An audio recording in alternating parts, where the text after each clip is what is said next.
जय माता की मित्रों। हम लोग स्वाति नक्षत्र की यात्रा कर रहे हैं। आज बात करते हैं कि स्वाति नक्षत्र में अगर गुरुदेव होते तो किस तरह का फल प्राप्त होता है। अब देखिए, पिछले वीडियो में शायद हमने चर्चा की थी ऐसे ही। सेकंड पार्ट जो हम लोग मतलब अपने हिसाब से जो चर्चा करते हैं, उसमें आपको बताया था कि अलग तरह के योग से हम लोगों को डर या भ्रांति या जो दिमाग में जो सेट हो गई उसको किस तरह से निकाले। और उसमें हमने बोला भी था कि राहु और गुरु का जो गुरु चंडाल योग बता दिया जाता है। अब यहाँ पे गुरु के फलों की जो पुस्तक में लिखा है नक्षत्र कुमुदनी में, उसमें क्या फल बताया गया है। नक्षत्र स्वाति नक्षत्र आप जानते हैं राहु देव का नक्षत्र है, और हमने थंबनेल में भी दिखाया है कि ये नक्षत्र का स्वामित्व किसके पास है, इसके अंदर जो राशि आती है उसका स्वामित्व किसके पास है, देवता कौन है, गण क्या है। ये सब जितने भी वीडियो आ रहे हैं उसमें हम थंबनेल में दिखा देते हैं ये चीज़, जिससे आप कुछ सोचे, कुछ समझने का कोशिश करें। यहाँ पे गुरुदेव अगर प्रथम चरण में होते स्वाति नक्षत्र में, जो कि राहु का है, तो इंसान धनी होता है, लोकप्रिय होता है, स्वस्थ होता है और संतान का भी पूर्ण सुख मिलता है। ये स्वाति नक्षत्र की बातें हो रही है जो राहु देव का नक्षत्र है। उसके बाद में दूसरा चरण, यहाँ पे गुरु का बहुत शुभ फल मिलता है। जाओ, हर सुख जो बोला जाता है, जो पुस्तक में लिखा है कि जातक को हर सुख मिलता है। तीसरा चरण सौभाग्यशाली होता है, मतलब यहाँ भी हर सुख मिलता है आपको, भौतिक शरीर के लिए जितने सुख चाहिए वो सब मिलते हैं। चतुर्थ चरण, यहाँ भी यही बोला गया है कि सब सुख मिलते हैं। अब बताइए, कहाँ गुरु चंडाल दोष बताया जाता है और कहाँ उसी राहु को, जो नक्षत्र, 3 नक्षत्र जो राहु देव को अलॉट किए गए हैं, उन्हीं नक्षत्रों में गुरुदेव विराजमान है। क्योंकि राहु देव को तो राशियों में तो स्थान मिला नहीं है, नक्षत्रों में मिला है। तो नक्षत्रों के अनुसार अगर गुरुदेव उनके नक्षत्रों में विराजमान है राहु के, अब भाई राहु के घर में गुरु बैठे और यहाँ पे गुरुदेव का फल राहु के घर में बैठ के इतना अच्छा मिल रहा है। तो ऐसी बहुत सी बातें जब वापस डीप चर्चा करेंगे नक्षत्रों के विषय में, तब ये सब बातों को भी डिटेल में समझेंगे। उसके बाद में चर्चा करते हैं कि आपके गुरुदेव स्वाति नक्षत्र में विराजमान हो और उसके ऊपर सूर्य की दृष्टि हो, गवर्नमेंट से कनेक्टेड, या तो खुद गवर्नमेंट में सर्विस में हो सकता है या उससे कनेक्टेड इंसानों का कृपा पात्र हो सकता है। चंद्रदेव की दृष्टि हर तरह के वैभव से संपन्न बनाती है, कुछ काम पीड़ा का इंडिकेशन देता है, जो कलयुग में इस समय वर्तमान समय में ये सब नॉर्मल बातें हैं। ये सब बातों के लिए सुन के इतना पीड़ित होने का ज़रूरत भी नहीं है, क्योंकि सब इंसान ऐसे ही है, वर्तमान समय जो चल रहा है। मंगल की दृष्टि शुभ फल होता है, जातक विद्वान और साहसी और भाग्यवान। बुध देव की दृष्टि शुभ फल मिलता है और हर दृष्टि से सौभाग्यशाली होता है। शुक्र देव की दृष्टि मेल फीमेल का आपस में एक दूसरे के प्रति ज़्यादा मतलब सोचता है या आकर्षण होता है और शुभ फल मिलता है, हर सुखों को भोगता है ऐसा इंसान। शनि देव की दृष्टि का भी शुभ फल मिलता है, कई विषयों का विद्वान होता है, सब जगह उसकी प्रशंसा होती है और पारिवारिक जीवन सुखी होता है। कितनी बड़ी विडंबना है। ये पहला पार्ट समापन हो गया जो पुस्तक में लिखा है। मतलब स्वाति नक्षत्र, गुरुदेव विराजमान है, सब चरणों में सुपर फल बताए गए हैं और प्रत्येक ग्रह का जो उसके ऊपर दृष्टि देता है सबका शुभ फल बताया गया, किसी का भी खराब नहीं बताया, जरा सा रिंचित, मतलब बोले ना कि 0.01% भी कहीं पे भी खराब फल नहीं बताया गया। कैसे संभव है? क्या ऐसा हो सकता है? अब जब पुस्तक में लिखा है तो कम से कम पॉजिटिव तो हो ही सकते हैं। लेकिन जैसा कि हम हमेशा बोलते हैं कि कोई एक शुभ योग से ज़्यादा उत्साहित होने की ज़रूरत नहीं है और एक गलत योग से या दुख वाले योग से ज़्यादा निरुत्साहित होने की ज़रूरत नहीं है।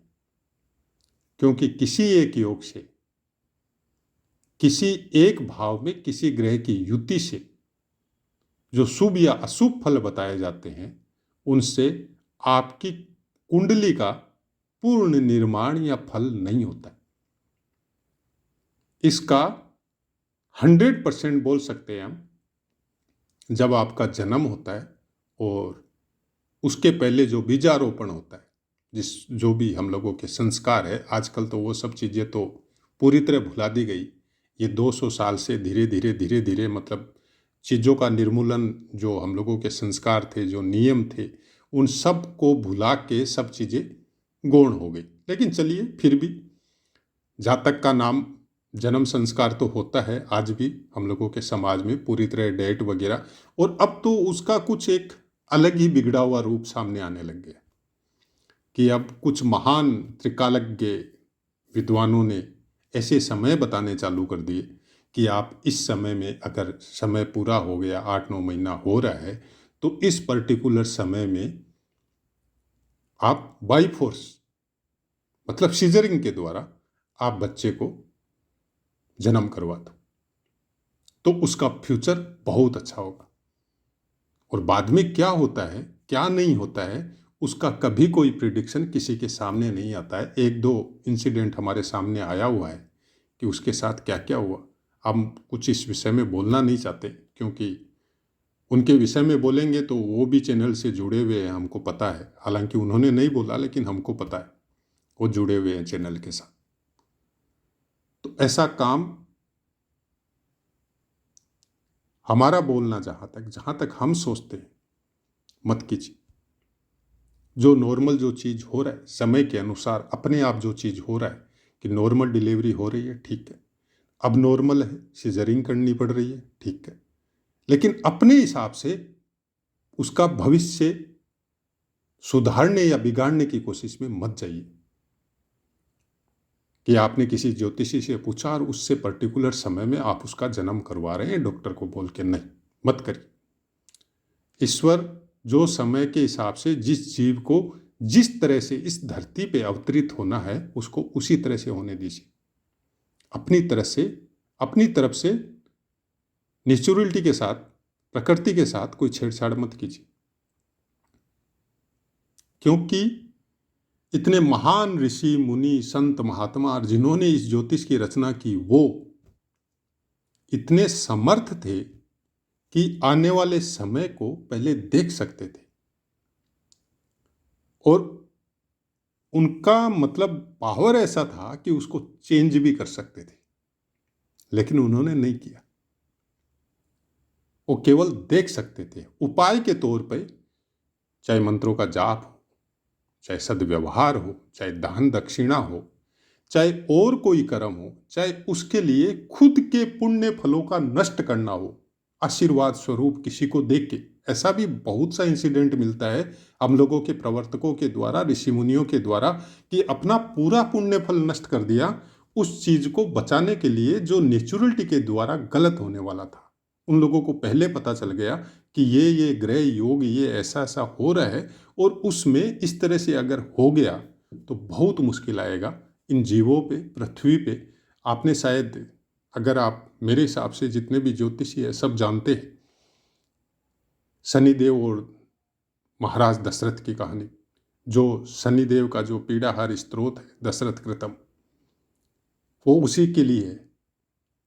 मतलब अपने जीवन की परवाह नहीं की उन्होंने। उनको पता था कि हम शनिदेव का मुकाबला नहीं कर सकते, फिर भी इस सृष्टि को बचाने के लिए कि शनिदेव का प्रवेश रोहिणी, न कौन सा रोहिणी नक्षत्र था शायद, उसमें प्रवेश नहीं हो जाए, नहीं तो सृष्टि का अंत हो जाएगा। तो उनके सामने डटकर खड़े हो गए, हार गए, बार बार हारे, बार बार उनके सामने खड़े हुए, बोले मैं मेरी मृत्यु तक आपसे लड़ूंगा। लास्ट में शनिदेव की स्तुति की, उनकी आराधना की, शनिदेव प्रसन्न हुए और अपना मुख दूसरी तरफ मोड़ दिया, उसको साइड से निकल गए, रोहिणी नक्षत्र के अंदर प्रवेश नहीं किया उन्होंने। और दशरथ जी को भी आशीर्वाद दिया कि इस स्त्रोत का जो भी पाठ करेगा उसको मेरी पीड़ा का कोई तकलीफ नहीं होगी। तो ऐसे बहुत से इंसिडेंट है हम लोगों के पुराणों में, शास्त्रों में। बोलने को हम लोग बोल सकते हैं, कौन देखा था भाई? कोई नहीं देखा था, आपकी आत्मा ने देखा था जो हजारों लाखों करोड़ों साल से अलग अलग शरीर लेके इस धरती पे अवतरित होते आ रही है। क्यों? प्रारब्ध कुछ खत्म होते हैं, कुछ हम लोग नए बना देते हैं, और इसी चक्कर में हम लोग घूमते जा रहे हैं। तो कम से कम कुछ ऐसा कीजिए कि ऐसे प्रारब्ध बने जो मनुष्य का शरीर हम लोगों को मिला है, ये सब जीवों में श्रेष्ठ बताया गया है। और कलयुग में तो बहुत सी खराबियां हैं, लेकिन बहुत बड़ा प्लस पॉइंट है। न कोई मंत्र जाप करना है आपको, न कोई ध्यान साधना करनी है, न हजारों साल तपस्या करनी है। केवल नाम कीर्तन से आप प्रभु के धाम में जा सकते हैं। सब ग्रह नक्षत्र आपके अनुकूल हो सकते हैं। केवल नाम कीर्तन को हृदय में, मतलब इस तरह से बैठाना है कि आप खाना भी खा रहे हैं तो अंदर में राम राम चल रहा है। इस कलिकाल में ऐसे ऐसे संत हुए हैं, अभी 200-300 साल में ऐसे बहुत से महान संत हुए जिनकी हड्डी तक में राम राम लिखा हुआ था। जब हम लोग उस बातों को, आज भी शायद बहुत से ऐसे आप में से कोई जिंदा होगा इस धरती पे जो ये सब चीज़ प्रत्यक्ष देखा हुआ है, उन साधु संतों के साथ में देखा हुआ है। और अभी भी ऐसे बहुत से संत हैं जो पहाड़ों में, कंदराओं में, गुफाओं में, प्रत्यक्ष में, अप्रत्यक्ष में 24 घंटा जाप करते हैं, 24 घंटा राम नाम करते हैं, या कृष्ण कृष्ण करते हैं, या राधा कृष्ण बोलते हैं। तो नाम कीर्तन की कलयुग में जितनी बड़ी महिमा है, किसी मंत्र की नहीं है, किसी तंत्र की नहीं है, किसी उपाय की नहीं है, किसी हवन की नहीं है, किसी यज्ञ की नहीं है। लेकिन इसका मतलब ये नहीं है कि उनका कोई महत्व नहीं है, बहुत महत्व है। मंत्र का भी महत्व है, यज्ञ हवन का भी महत्व है, लेकिन जो नाम कीर्तन का महत्व है ना कलयुग में, वो सबसे बड़ा, मतलब जिसको उपाय बोला जाता है, वो है ग्रहों के लिए। नाम कीर्तन खुद ग्रह अपना रूप किसी तरह का बना के और नाम कीर्तन में साधु संतों के साथ बैठ के नाम कीर्तन करते हैं। ऐसी बहुत सी कहानियां भक्तिमाल में मिल जाएगी आपको इसी कलिकाल की। तो कुछ शास्त्रों को पढ़े तो कुछ, मतलब डीप अध्ययन कीजिए। 1 बार कीजिए, 2 बार कीजिए, 3 बार कीजिए, 4 बार कीजिए। आप जितनी बार करेंगे उतनी बार आपका मन पवित्र होते होते होते, निर्मल होते होते आप एकदम, मतलब जो भी प्रारब्ध आपको मिला है सब धीरे धीरे नष्ट होना चालू हो जाएगा। आप इसको कैसे लेते हैं, किस तरह से लेते हैं, क्योंकि इस चैनल में, इस ज्योतिष के चैनल में जिस तरह से हमने सीखा है इस ज्योतिष को, हमारा सीखने का तरीका यही है। हम इसी लेवल पे आए हैं सीखते सीखते। हम भी पहले आप सबकी तरह योग देखते थे, दुर्योग देखते थे, मिलते भी थे। एक ऐसा भी समय था कि परिवार की, जब शुरू में हर कोई ज्योतिष सीखता तो सबसे पहले अपनी परिवार की ये सब कुंडलियाँ देखता था, हमने भी देखी थी। और ऐसा भी समय था कि मतलब महीना महीना भर तक कागजों का अंबार लगा हुआ है, नोटिंग का अंबार लगा हुआ है, हर पुस्तक खुली हुई है, रात में भी नींद नहीं आ रही है, केवल उसी के विषय में चिंतन चल रहा है, और सुबह उठते ही बस उसी में लगे रहते हैं। ऐसे ऐसे टाइम निकाले, ऐसे ऐसे योग निकाले जिनकी वजह से इसके साथ ये हो सकता है। बहुत कुछ समझ में आने लग गया। और कुछ ऐसी कोई मेहरबानी, कोई ऐसा आशीर्वाद, कुछ प्रभु की ऐसी माया समझ लो आप, कि कुछ ऐसा भी हुआ कि प्रत्यक्ष दिखने लग गया कि इसके साथ ये हो सकता है। और वो हुआ, ऐसा भी नहीं है नहीं हुआ, हुआ। जब हुआ, 1-2 बार ऐसा हुआ जबकि पहले मना किया गया था कि ये नहीं करना है, लेकिन जिनको मना किया उन्होंने वो ही किया, तब जाके इस भ्रांति से निकल गए कि ज्योतिष दूसरे का भविष्य बताने की पुस्तक नहीं है। ये ज्ञान आपको किसी का भविष्य बताने की पुस्तक नहीं है। ये ज्ञान आपको भगवान तब देता है कि उसका भविष्य सुधारो। आप बताने की जरूरत नहीं है, सुधारने की कोशिश करो। इसलिए पुराने ऋषि मुनि थे, पुराने विद्वान थे, आप कभी उनके पास गए हो, या आज भी अगर पृथ्वी पर बहुत है ऐसे, उनके पास जाते हैं तो सीधा ये बोलते हैं कि तुम ये चीज़ बंद कर दो, ये मत करो। वो ये नहीं बोलते किस ग्रह की वजह से आप ये बता रहे हैं। आज का समाज, आज का हम लोग हर चीज़ में तर्क करते हैं, क्योंकि गूगल की वजह से हम लोग बहुत विद्वान हो गए। तो किसी ज्योतिष ने बता दी। हमारे पास भी ऐसे कई बार ऐसे इंसिडेंट हुए, कमेंट भी आए, एक दो से फ़ोन के द्वारा बात हुई तो उन्होंने भी बोला कि उन्होंने हमारे बारे में ऐसे ऐसे बोला। तो क्या बोले, हमारा डायरेक्ट सीधा और सिंपल सेंटेंस है, अगर आपको उन्होंने ऐसा बोला है तो आप उनके अनुसार कीजिए, या तो आप हमसे पूछिए मत, और पूछते तो करिए, नहीं तो फिर उनके अनुसार कीजिए। हम लोग हजारों के पास जाते हैं अपना भविष्य संवारने के लिए, जबकि भविष्य आप ही संवारेंगे, आपका कोई दूसरा नहीं संवारेगा। और एक जगह में आके जैसे हम स्टॉप हो गए कि हमको पता है कि हमको क्या मिल रहा है, और हमको ये भी पता है कि हम किस चीज़ के काबिल थे, तो फिर हमने स्टॉप कर दिया कि हम इसी चीज़ के काबिल थे, हमको जो मिल रहा है उससे ज़्यादा मिल रहा है। तो उस माता का, उस प्रभु का आप धन्यवाद करो कि आपको प्रारब्ध ने उतना दिया ही नहीं था, आपको उससे ज़्यादा मिल रहा है। आपको तो दिया था कहीं, मतलब आधा पेट आपको खाना मिलता, कहीं गुफाओं कंदराओं में सन्यास था, कहीं पे भिक्षाटन करते, कहीं प्रभु का नाम लेते, उस तरह का दिया था आपको तो। लेकिन आप पूरे परिवार के साथ सम्मिलित है, सबके साथ बैठ रहे हैं, सब अपनी जिम्मेदारियां पूर्ण हो रही है। क्या पता कौन से जन्म की और ऐड हो गई कि जब आपके कर्म सुधरे, जब आपने कुछ अच्छे करने चालू किए, तो फिर ईश्वर का एक विधान थोड़ा इस सॉफ्टवेयर का, इस ब्रह्मांड के सॉफ्टवेयर का एक अलग लेवल है।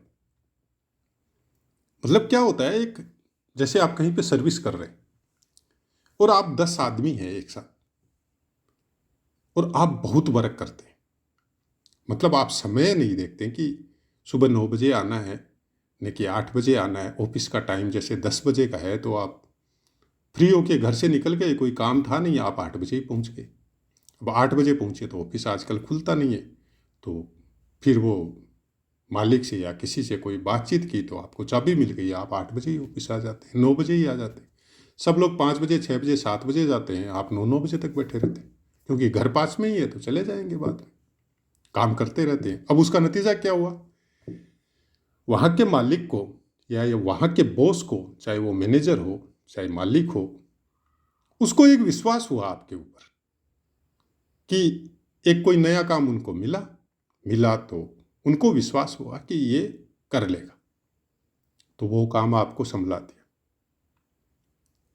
आप उसको भी करने लग गए। फिर कोई काम मिला तो वो भी आपको संभला दिया गया। तो जस्ट अच्छे कर्मों का नतीजा आपके भौतिक शरीर के ऊपर भी ऐसे ही होता है। जब आप बहुत अच्छे कर्म कर रहे हैं, लोगों के प्रति आपके अंदर बहुत अच्छी भावना रहती है, सबका भला करने, हो सकता है फाइनेंशियली या समय का अभाव या आपकी पारिवारिक जिम्मेदारियों की वजह से आप फिजिकली या मनी के साथ किसी का भला नहीं कर सके, लेकिन आपकी भावना रहती है। किसी का दुख देख के आपकी आंखों में पानी हो जाता है, आपका हृदय द्रवित हो जाता है। आप किसी की चुगली नहीं करते, किसी से ईर्ष्या नहीं करते। कोई बहुत प्रोग्रेस कर रहा है तो भी आपको खुशी होती है, कोई बहुत दुखी है तो आप दुखी होते हैं। तो भगवान ने क्या सोचा कि इसके वर्तमान कर्म का जो पॉजिटिविटी है, जो रे है, जो उसकी रोशनी है, जो उसका तेज है, वो बहुत बढ़ रहा है। वो इसके जो भौतिक शरीर में जो इसको दुखों का जो प्रारब्ध मिला है वो जलते जा रहा है, नष्ट होते जा रहे हैं। तो इसके और भी बहुत बचे हुए, उसको भी इसी जन्म में इसका कटवा देता हूँ, क्योंकि वो तो परम पिता है, वो तो जानता है मेरे बच्चों के साथ किसके साथ क्या हो रहा है। तो वो क्या करता है कि कई जन्मों के बाद आपको वो सब मिलने थे, क्योंकि हर भौतिक शरीर की सहने की एक क्षमता होती है, उसके अनुसार उसके प्रारब्ध उसी परसेंटेज में उसको प्राप्त होते हैं। तो उसने और दे दिया आपको, आप अच्छे चल रहे थे, फिर आप पीड़ा में आ गए, फिर उस पीड़ा को भोग लिया आपने, तो उसने और दे दिया। तो बोलते हैं ना कि अच्छे कर्म करने वाले आदमी बहुत ज़्यादा दुखी होते हैं। वैसे ही ज़रूरत से ज़्यादा काम करने वाले भी, उसकी सैलरी नहीं बढ़ती है, उसका इंक्रीजमेंट अच्छा नहीं होता है, क्योंकि जहाँ बात आती है इंक्रीजमेंट की, उसके प्रमोशन की, वहाँ पे फिर वो जो मालिक है या जो मैनेजर है उसको सोचना पड़ता है कि इसको काम करते हुए 2 साल हुआ, इसकी सैलरी अभी जो 10 साल से काम कर रहा है उसके बराबर आ गई, तो हम उससे ऊपर तो इसको नहीं ले जा सकते। हालांकि उसकी इच्छा होती है कि मैं इसको ज़्यादा दूं उससे, क्योंकि वो वहाँ पे 5 आदमियों का काम अकेला कर रहा है। उसकी इच्छा तो होती है लेकिन वो दे नहीं सकता ऑफिशियली। तो वो क्या करता है, जैसे आपको कोई ज़रूरत पड़ी, आपके घर में कोई इंसिडेंट हुआ, कोई शादी हुई, किसी की मृत्यु हुई, या कोई बच्चा पैदा हुआ, या कोई घर में कोई टूट फूट आ गई, तो वो पर्सनली अपनी तरफ से हेल्प करता है आपकी। भगवान भी ऐसे ही करते हैं। ईश्वर भी आपके कर्मों की वजह से ऐसे ही करते हैं कि आपके ऊपर बहुत ज़्यादा बर्डन दे दी, आपके कई और जन्मों के पाप कर्म आपके साथ जोड़ दिए और आपको तकलीफ में ला दिया। अब आप भोग रहे हैं और चल रहे हैं, ईश्वर का नाम भी ले रहे हैं, मन बुद्धि भी वैसा ही है, अहंकार की कोई मात्रा नहीं है। अचानक से बस जैसे तैसे घर का खर्चा चल रहा था, अचानक से कोई इंसिडेंट ऐसा हो गया कि अब हेल्प कौन करेगा, तो वो ईश्वर उसी मैनेजर को जो अचानक से आके आपको हेल्प करता है, वो उसको प्रेरणा देता है कि तुम्हारी ऑफिस में ये इतना काम कर रहा है तो उसको इस समय में हेल्प करो। हर जगह की प्रेरणा कोई दूसरी जगह के द्वारा आपको हेल्प करवाती। यही है ग्रह नक्षत्र और वर्तमान कर्म के प्रभाव। स्वार्थवश हम लोग पूजा करते हैं। आपने कभी देखा, आप कोई चीज़ का, जैसे शिव मंदिर में जाते हैं तो अभिषेक करते हैं, या घर में कोई पूजा करवाते हैं किसी विद्वान ब्राह्मण के द्वारा, कोई और के द्वारा, तो सब जगह में आपको एक संकल्प दिया जाता है। आपने कभी इंडिकेट किया संकल्प का मतलब क्या होता है? हम लोग साधारण भाषा में इसको क्या समझते हैं? संकल्प दिया जाता है कि आप किसी स्वार्थ के वश वो पूजा करवा रहे हैं, और जैसे ही नीति नियम और सब पंचोपचार पूजा या जो भी उसके नियम है उस पूजा के, वो जब कंप्लीट होके उसकी लास्ट आहुति या लास्ट उसका समापन होता है, तो वो जो संकल्पित कार्य आपका परिपूर्ण होता है उसका फल आपको उसी समय में तुरंत मिल जाता है। जो भी अच्छा या बुरा कि आपने भूल की है तो उसका बुरा भी मिल जाता है। आपने कोई भूल नहीं की, आपने अच्छे से किया है, आपने पंडित जी को भी दक्षिणा अच्छे से दी है, कर्म करते समय भी आपका मन बहुत अच्छा था, तो उसमें कोई भूल नहीं होती। भूल एक हम करते हैं, जो हम लोग पूजा करवा रहे हैं एनी टाइम मोबाइल में बिजी रहते हैं, उसी समय में हम लोग मोबाइल भी रिसीव कर लेते हैं। तो इसका मतलब हम लोग केवल स्वार्थवश, हम लोगों को किसी ने बता दिया कि तुम्हारा ये कष्ट दूर हो जाएगा, तुम ये पूजा कर लो, लेकिन हम लोगों का ध्यान या हम लोगों का मन या हृदय दूसरी जगह में अटैच है। हम लोग उसको कर रहे हैं। पूजा में हम लोग को कोई ध्यान नहीं है, न हवन में कोई ध्यान है, न कोई अभिषेक में ध्यान है। बस वो शरीर अपनी क्रिया कर रहा है, बाकी मन से हम लोग कहीं दूसरी जगह जुड़े हुए, कोई फल नहीं मिलेगा। आपने संकल्प ले लिया, ये बहुत बड़ी गलती कर दी। अगर इस तरह से पूजा करवा रहे हैं तो कम से कम संकल्प मत लीजिए, उसका बुरा फल तो आपको देखने को नहीं मिलेगा। लेकिन अगर संकल्प ले लिया और फिर इस तरह से पूजा करवा रहे हैं तो फिर उसका बुरा फल मिलेगा, जो आपके पहले से बुरे चल रहे हैं उसको और बढ़ा देगा। तो थोड़ा अपने आप को सोचने का कोशिश कीजिए, कोई भी वर्क करे तब, और थोड़े ग्रह नक्षत्रों की भ्रांतियों से दूर निकलिए। ग्रह योग अपना काम करते हैं, लेकिन उनको इनवाइट अच्छा करने या बुरा करने के लिए हम लोग करते हैं। वो सब कुछ उन संस्कारों से, उन नियमों से, नेचुरलिटी के हिसाब से बंधे हुए हैं। वो अपने फल उसी तरह से दे रहे हैं आपको, जिस तरह से वो बाकी जीवों को दे रहे हैं। किसी के साथ ग्रह नक्षत्र कभी भेदभाव नहीं करते। भेदभाव केवल हम लोग मनुष्य, हम लोगों को बुद्धि दे दी ना भगवान ने, वो छूट केवल हम लोगों को प्राप्त है। वो हम लोग कर रहे हैं, वो नहीं कर रहे। आशा है मित्रों पाठ समझ में आया होगा। पाठ के संबंध में अगर कोई आपका प्रश्न हो तो आप निसंकोच कमेंट कीजिए। अभी तक का तो पोजीशन यही है कि 100% कमेंट के आंसर दे रहे हैं। हाँ, कुछ कमेंट ही कुछ इस तरह के आ जाते हैं जिनका आंसर देना संभव ही नहीं है। आप भी देखते होंगे कैसे कैसे कमेंट कई भेज देता है, तो उनकी तरफ पढ़ते ज़रूर है, लेकिन कोई मन में कोई कमेंट देने की कोई इच्छा हमारी होती नहीं है, क्योंकि समझदार को तो समझाया जा सकता है, जो समझना नहीं चाह रहा हो उसको समझाने की शक्ति हमारे अंदर भी नहीं है। अपनी वाणी को विराम देते हैं और आपसे आज्ञा लेते हैं। जय माता।